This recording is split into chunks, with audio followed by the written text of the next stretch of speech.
Yo creo que uno en la vida no tiene que enamorarse de las cosas y poder tener la capacidad de disfrutar cada etapa y cada momento y las nuevas experiencias.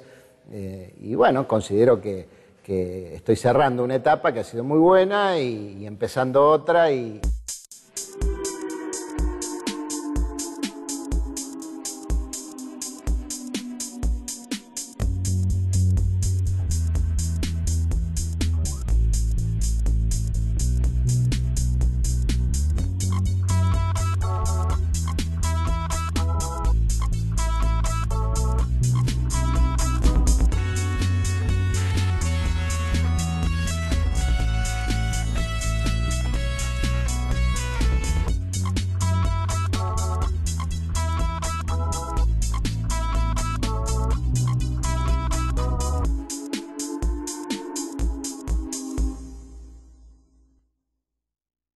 Miguel, gracias por esta entrevista, por este lugar, por este momento en un año tan movido y por meternos un poco en tu vida y en tu lugar, porque creo que este es tu barrio, tu escuela, todo.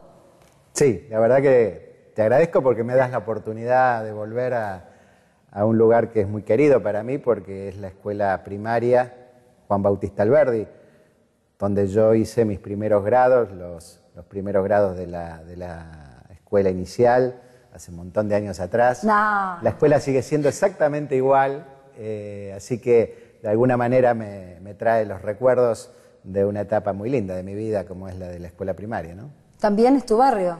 Sí, sí, yo he vivido toda mi vida en este barrio, salvo muy poco tiempo que viví en la zona sur, en Saladillo, apenas me había casado, pero después retorné al barrio y siempre permanecí cerca de esta zona, del Parque Urquiza, del barrio Martín, de la Facultad de Ingeniería. ¿En donde después estudiaste? El Politécnico, donde hice el secundario, todo siempre cerca. ¿Tu familia tiene que ver con la ingeniería? Sí, mi abuelo era ingeniero civil, mi abuelo paterno. Mi papá no terminó la carrera, pero había estudiado ingeniería, mi mamá es arquitecta, tenía un tío ingeniero, así que de alguna manera tenía ya alguna herencia que me llevó a la técnica y a la ingeniería, sí. Privilegiados, digo, tu abuelo en esa época, ¿no? Ser un profesional no era fácil. No, para nada, pero sí, vengo de una familia donde, digamos, se le daba mucha importancia al tema de la educación. Mis padres eran docentes, además, los dos, y bueno, siempre me crié en un mundo con muchos libros, con hábitos de estudio y donde al estudio se le daba importancia, se le daba jerarquía y eso fue importante en mi formación. ¿Y en cuanto a ideología, la familia también pesó? Sí, también.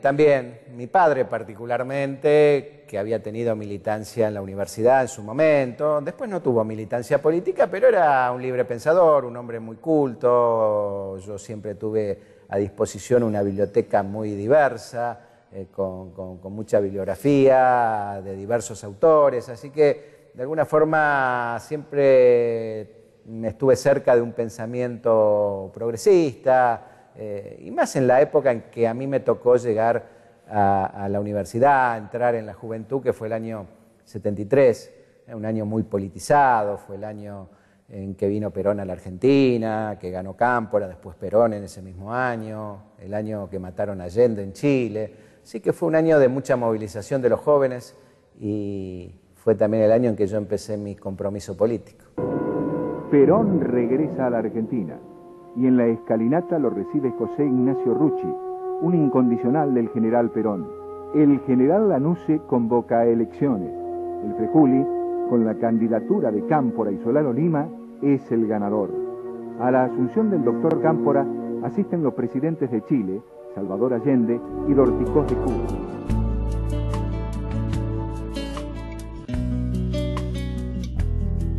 El 11 de septiembre de 1973 en Santiago, el presidente chileno Salvador Allende murió en el Palacio de la Moneda mientras el ejército bombardeaba el edificio.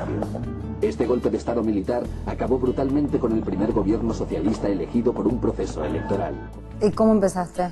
Empecé así, en la facultad recién había entrado, me interesaba la actividad que hacían las agrupaciones estudiantiles, me acerqué al centro de estudiantes y creo que por algún amigo común me acercó a lo que era la juventud del Partido Socialista en ese momento y a partir de allí no dejé nunca de tener un compromiso político, aunque seguí estudiando, terminé mi carrera, después tuve muchos años trabajando en la actividad privada, pero siempre mantuve el vínculo con la política. Sí. ¿Y en qué momento te toca el PSP?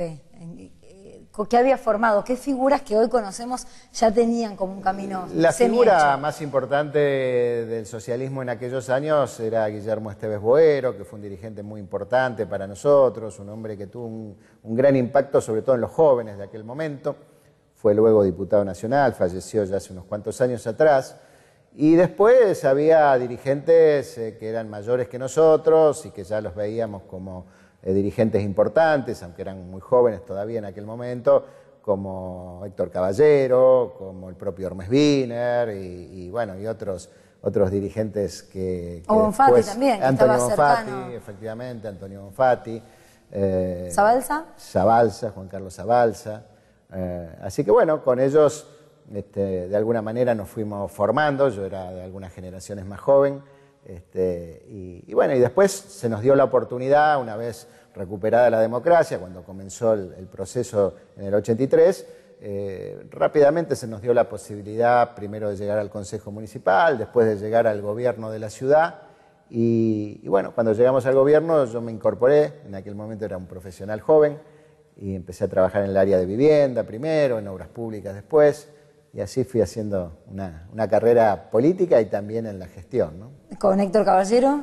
Claro, vivienda. yo comencé con Caballero, él me convocó inicialmente, yo era ingeniero civil, había trabajado en empresas constructoras, conocía bastante el tema de la vivienda social, así que por eso me convoca primero para el área de vivienda, después me pasa al área de obras públicas como subsecretario, y después ya con Hermes Wiener, con quien siempre tuve más afinidad en la política, empezamos a trabajar como secretario general, como secretario de Servicios Públicos, varias funciones. En todos estos años, me imagino, lo he hablado con Rubén Giustiniani, lo he hablado con Hermes Wiener, y te tengo que preguntar a vos, Wiener, quise decir, te tengo que preguntar a vos, te trato de vos porque ya nos conocemos hace muchos años, Hace espero muchos años. Que no te moleste. Cuando vos eras muy jovencita y empezabas Ahora... y ahora también.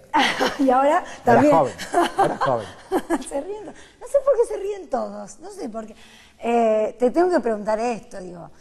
Lo hablábamos con ellos también. Son una gran familia. Como esa gran familia, no tan grande como otros partidos, pero es una familia importante que va creciendo. Hay hermanos con los cuales uno se lleva mejor, otros con los cuales se pelea más. Los termina o los quiere siempre, porque son sus hermanos. Así es. Digo, siempre me llamó la atención, Miguel, cómo pudiste bucear y tener cintura para estar con unos y con otros, porque a algunos se notaba la diferencia entre Hermes y Rubén, puntualmente lo digo, en estos últimos años más se notó, y siempre tuviste la capacidad, a lo mejor política, ¿por qué no?, o protocolar, a lo mejor tiene que ver con tu personalidad y no con la cuestión política, de no confrontar, de tratar de unir posiciones. Sí. Yo creo que tiene que ver más con una forma de entender la política que con una actitud protocolar o de conveniencia o de circunstancia. Yo entiendo la política como una tarea fundamentalmente de articulación, de búsqueda de acuerdos, de consensos, con otros partidos políticos, con los referentes de la sociedad civil, con los referentes del sector privado, y desde luego hacia el interior de una fuerza política con quienes son los principales dirigentes.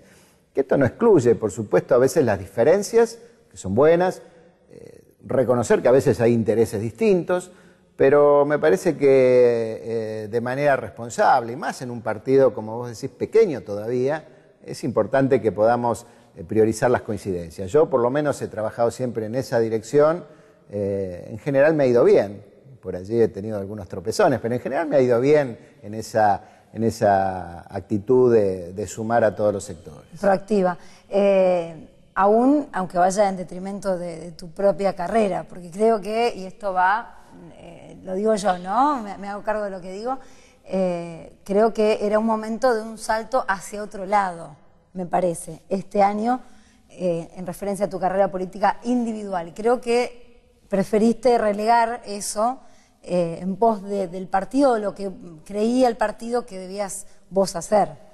Sí, sí, es probable. Seguramente muchos pensaban dentro de mi partido y fuera que debía ser la persona que encabezara la fórmula para la gobernación de Santa Fe. Evidentemente que esto no era unánime, como quedó claro, que había también otras propuestas, y yo creí que si sumaba una nueva alternativa a las que ya estaban planteadas, no iba a contribuir en nada ni a fortalecer el proyecto político del que formo parte y en el que he trabajado tantos años, y además que íbamos a poner en riesgo real la posibilidad de la continuidad, no solo en Santa Fe, sino también aquí en la ciudad de Rosario. Y eso me parecía que era muy grave, muy riesgoso, y por eso preferí, digamos, tomar otra actitud. No lo lamento en absoluto, ni es para mí digamos, un menoscabo en mi carrera política ocupar un lugar legislativo, que podría parecer de menor jerarquía que la Intendencia de Rosario, porque creo que, a ver, un buen jugador juega bien en cualquier puesto, ¿no es cierto? Y yo me considero... Estamos en problemas eso en Rosario igual, hoy por hoy, no hablemos de fútbol. Porque... Sí, es nada más que para hacer ese parangón. Entonces sí. Digo, y yo me considero con capacidad, con experiencia, con un capital político que he acumulado en estos años, y creo que eso lo puedo aprovechar positivamente en cualquier sitio, y voy a tratar de demostrar que también lo puedo hacer como senador del departamento de Rosario. A lo mejor pensando en, bueno, lo mío será tal vez dentro de un par de años. Puede ser. Si sigue por ese camino puede de ser, crecimiento. puede ser. Yo me considero parte de un proyecto colectivo. Siempre he cuestionado a los dirigentes políticos autorreferenciales, aquellos que interpretan que el proyecto de todos es el que pasa por el eje de su persona. Sí, omnipotente o egocéntrico. Nunca he apoyado ni acompañado liderazgos personalistas. Creo que no es bueno para la democracia, no es bueno para los partidos. Por lo tanto, mal haría en pensar que solamente nuestro proyecto puede realizarse a través de mi